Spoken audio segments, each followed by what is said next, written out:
विघ्नहर्ता श्री गणेश, श्री गणेश, श्री गणेश।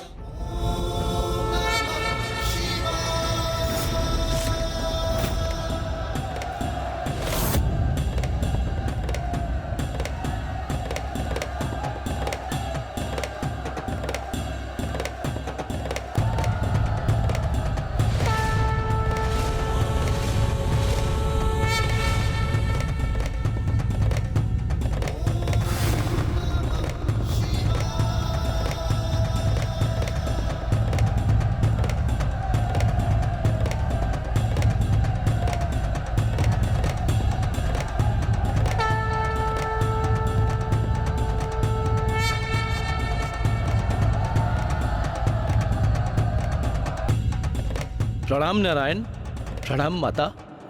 आप दोनों यहाँ इस प्रकार? हाँ नंदी जी, हम महादेव से भेंट करने आए। उनसे एक विशेष कार्य है एक विशेष संदेश देना है उन्हें। प्रभु, माता महादेव एक दीर्घ अवधि के उपरांत जब यहाँ लौटे तो अत्यंत आवेश में थे और यहाँ आते ही वो गहन ध्यान में लीन हो गए हैं। कोई बात नहीं नंदी जी, हम एक अति विशेष कार्य से आए हैं। आप चिंतित ना हो, मुझे पूर्ण विश्वास है कि महादेव हमें देख के अत्यंत प्रसन्न होंगे। चलिए देवी लक्ष्मी।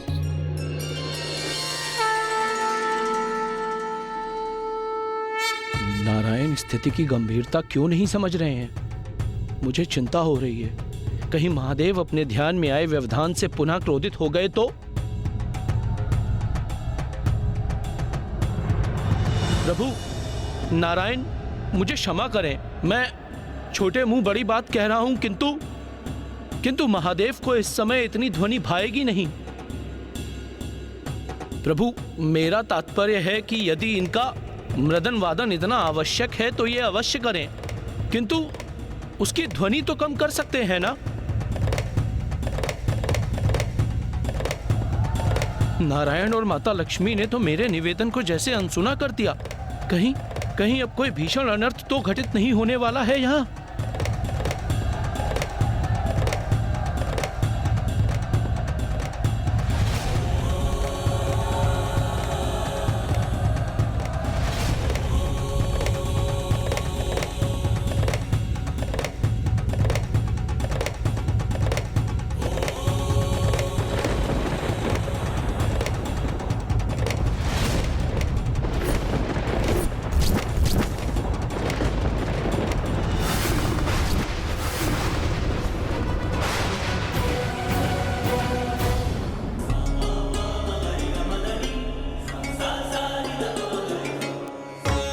प्रणाम महादेव। महादेव, मैं और मेरी पत्नी आपसे एक महत्वपूर्ण चर्चा करने आए हैं। महत्वपूर्ण चर्चा? किंतु इतनी भी क्या महत्वपूर्ण चर्चा हो सकती है नारायण, जो आपको स्वयं देवी लक्ष्मी के साथ यहाँ कैलाश आना पड़ा? मेरी बहन जो संसार में शैलपुत्री, पार्वती और काली नाम से विख्यात है, हम उसके विवाह का प्रस्ताव लेके आपके पास आए। विवाह का प्रस्ताव लेके आपके पास आए। विवाह का प्रस्ताव लेके आपके पास आए।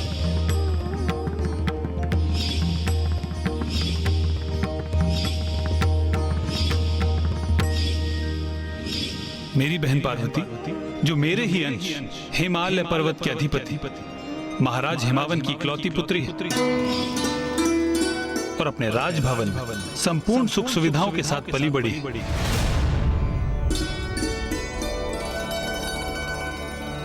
उनके राजभवन की तुलना में आपका भवन थोड़ा छोटा अवश्य है, किंतु मुझे पूर्ण विश्वास है कि विवाह के उपरांत महाराज हिमावन आपके लिए एक विशाल भवन अवश्य बनवा देंगे।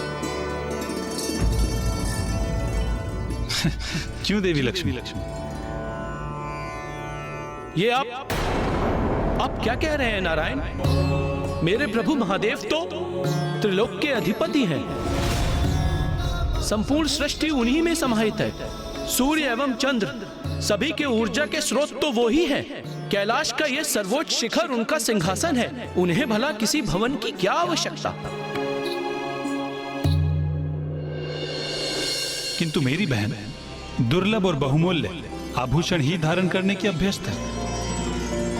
इसीलिए हम शगुन स्वरूप महादेव के लिए स्वर्ण, हीरे एवं अन्य आभूषण लेकर आए हैं।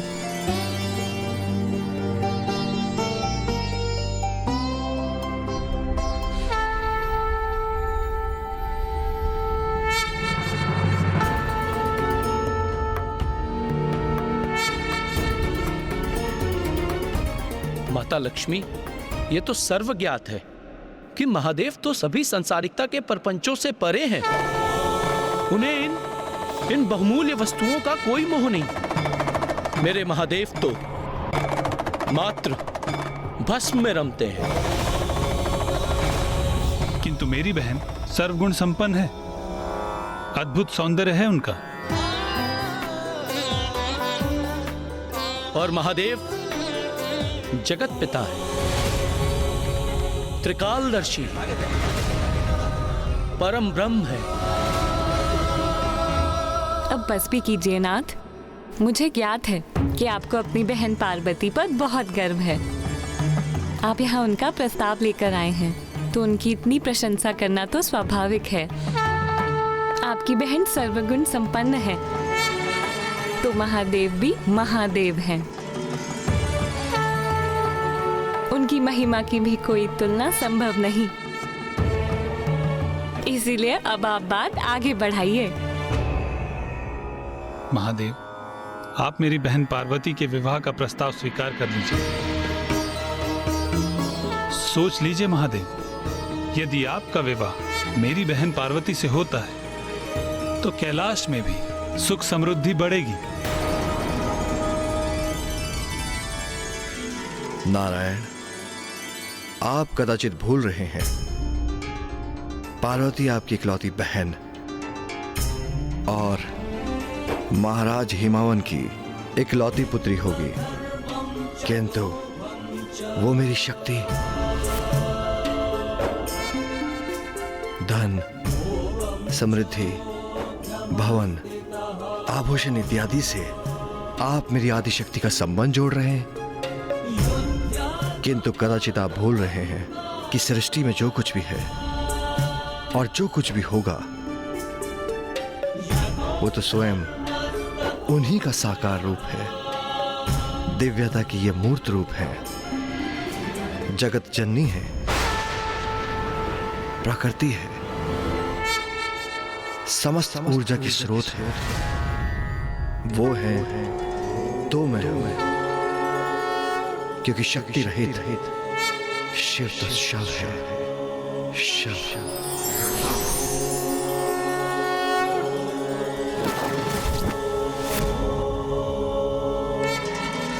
सर्वतः उचित कहा महादेव, मैं तो केवल आपको टटोल रहा था।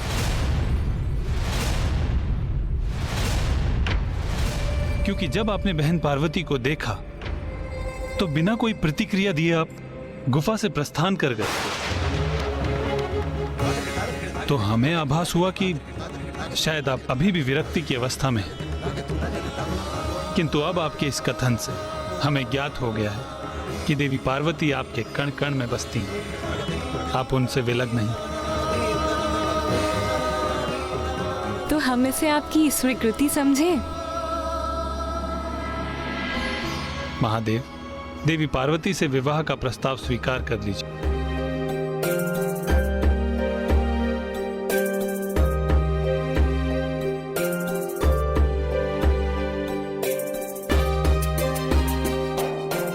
नाथ, मेरे पिता के यहाँ यज्ञ का आयोजन है, हमें वहाँ जाना चाहिए।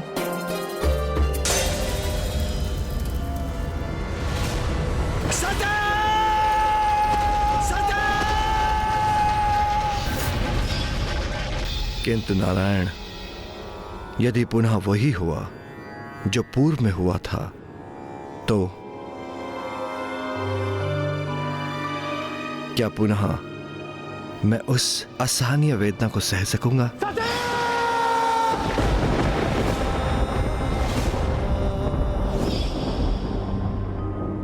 जो मैंने देवी सती के वियोग में सही थी।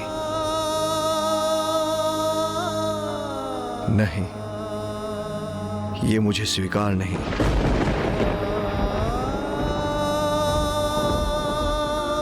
उससे तो उत्तम यही है कि मैं इसी प्रकार अपने ध्यान में लीन रहूं। और आपने अपनी बहन के सभी गुण तो गिना दिए, किंतु उनके दोष, उसका उल्लेख नहीं किया आपने। उस समय जब राजा प्रजापति दक्ष की पुत्री के रूप में प्रकट हुई थी, कितना हठ था उनके स्वभाव में। मेरे उचित सुझाव को अनसुना कर दिया था। सती, यदि तुम जाने का निर्णय ले ही चुकी हो तो मैं तुम्हें रोकूंगा नहीं, किंतु इसके बाद भी मैं कदापि तुम्हारे साथ नहीं जाऊंगा। अभी आप ही ने कहा कि हट उचित नहीं, और अब आप ही अपने हट पर अडिग हैं। उचित है फिर, मैं आपकी पत्नी अवश्य हूं, किंतु मैं अपने पिता की पुत्री भी हूं, इसीलिए मैं वहां अवश्य जाऊंगी। इसका कितना भीषण परिणाम हुआ था। उन्होंने आत्मदाह कर लिया और मैं तभी से उस विरह की अग्नि में झुलस रहा हूं। इसलिए अब जब वो देवी शैलपुत्री का रूप धारण कर प्रकट हुई है और उनके स्वभाव के हट के कारण उन्होंने समय आने पर मेरे शब्दों का सम्मान नहीं किया, तो फिर कहीं मेरा दुख संसार की क्षति का कारण न बन जाए। किंतु महादेव, अपनी बहन के मृत शरीर के 51 अंशों में विभाजन करना मेरे लिए भी सरल नहीं था।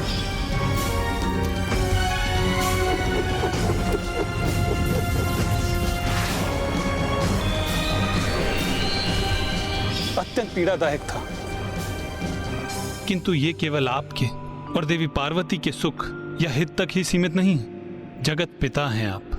आपके कर्तव्य व्यक्तिगत स्वार्थ से कहीं अधिक महत्वपूर्ण है, और आपके विवाह से संसार का कल्याण भी जुड़ा है, क्योंकि ताड़कासुर का अंत एकमात्र आपकी संतान के द्वारा ही संभव है।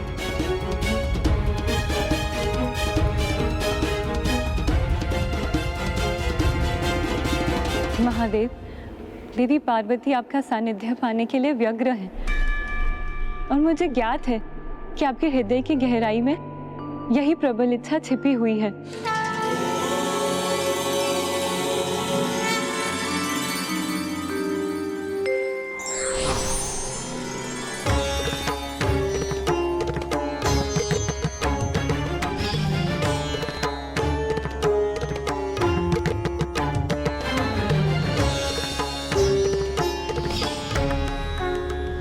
मेरी विनती स्वीकार कीजिए महादेव। देवी पार्वती से विवाह का प्रस्ताव स्वीकार कीजिए।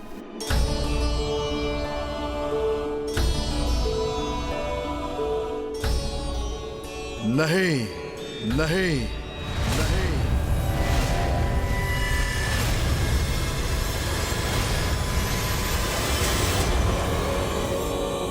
किंतु क्यों महादेव?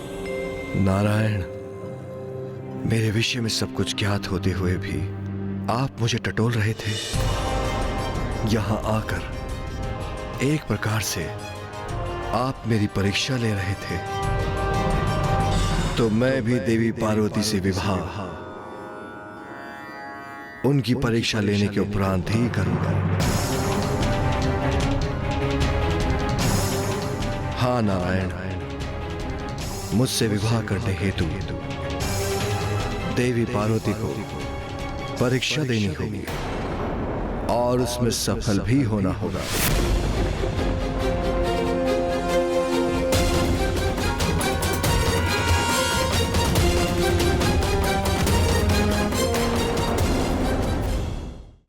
महादेव माता पार्वती की परीक्षा लेना चाहते थे, किंतु क्यों? हाँ ब्राह्मण देवता, माता ने तो कितनी निष्ठा और भक्ति भाव से महादेव की सेवा की थी, तो फिर अब उनकी किसी भी परीक्षा की क्या आवश्यकता थी? माता, लौह भी तब कर ही स्वर्ण बनता है और इसमें तो कोई संदेह नहीं। कि माता पार्वती पूर्ण रूप से महादेव के प्रति समर्पित थीं। किंतु उन्होंने जो भी किया वो तो उनके पिता महाराज हिमावन की इच्छा से, उनके आदेश का पालन करने हेतु किया था।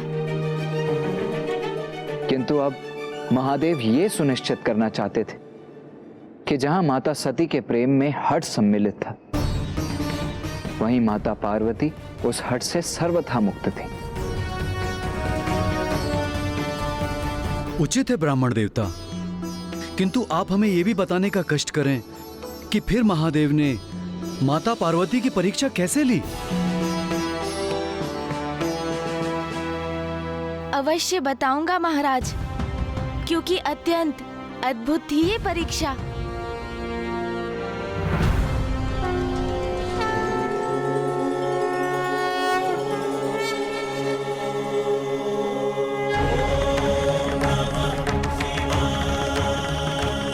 पार्वती, मैं तुम्हारी परीक्षा लेने आ रहा हूं।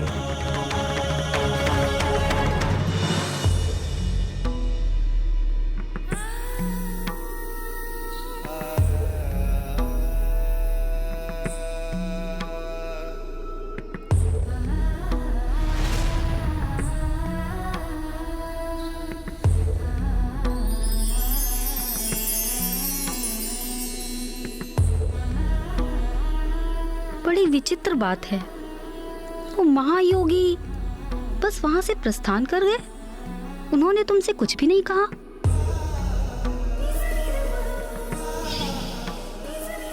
प्रभु, प्रभु, नहीं, उन्होंने तो मुझसे एक शब्द भी नहीं कहा।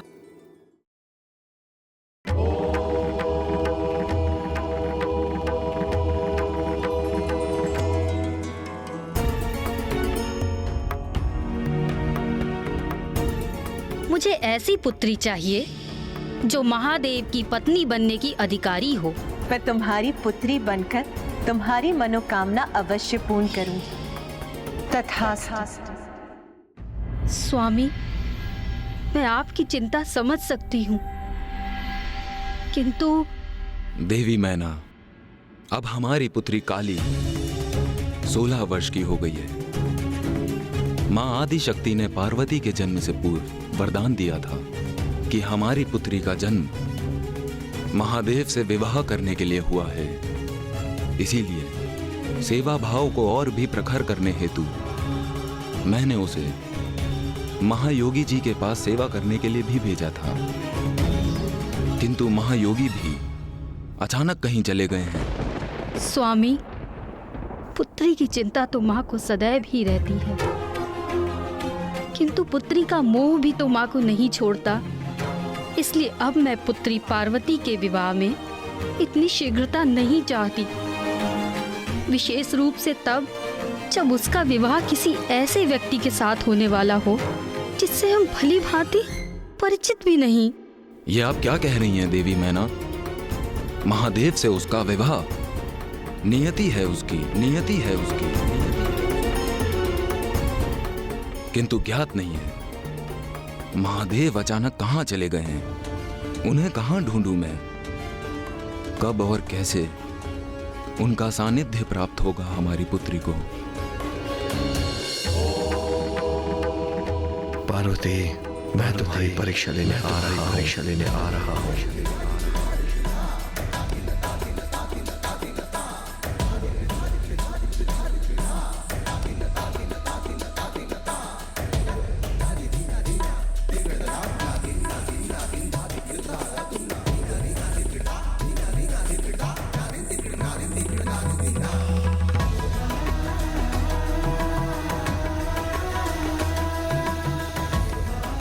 क्या हुआ पार्वती?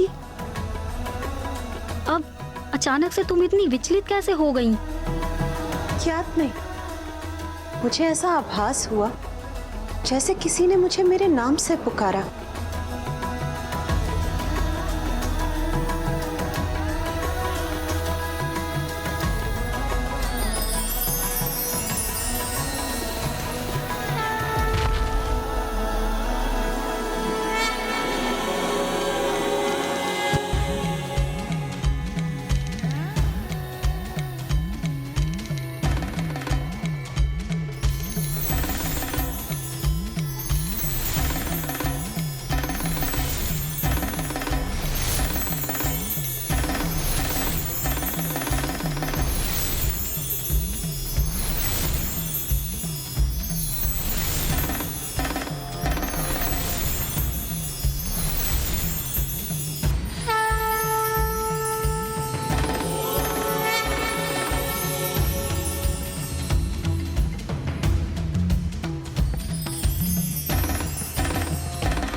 सर्वशक्तिमान होते हुए भी ईश्वर सरल मार्ग नहीं चुनते, अपितु परीक्षा का मार्ग अपनाकर सभी को संदेश देते हैं कि जीवन में कुछ भी सरलता से प्राप्त नहीं होता।